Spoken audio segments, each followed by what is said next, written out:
Hello everyone, welcome to Sanmarga classes. ಬಹುಪದೋಕ್ತಿಗಳು ಅಧ್ಯಾಯದ 55ನೇ ಪ್ರಶ್ನೆಯನ್ನ ಗಮನಿಸಿ ಅಪವರ್ತಿಸಿ.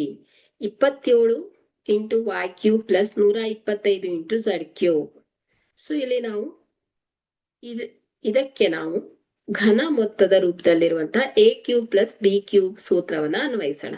So a cube plus b cube is equal to ಏನ್ ಹೇಳಿ, a plus b into a square minus ab plus b square.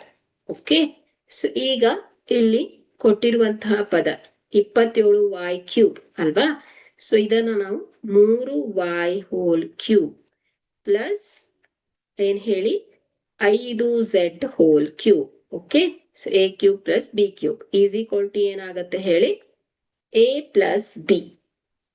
Okay, so a plus b ಅಂದ್ರೆ ಏನಾಯ್ತು, 3y plus 5z into a square 3y square minus 3y into 5z plus b square 5z whole square.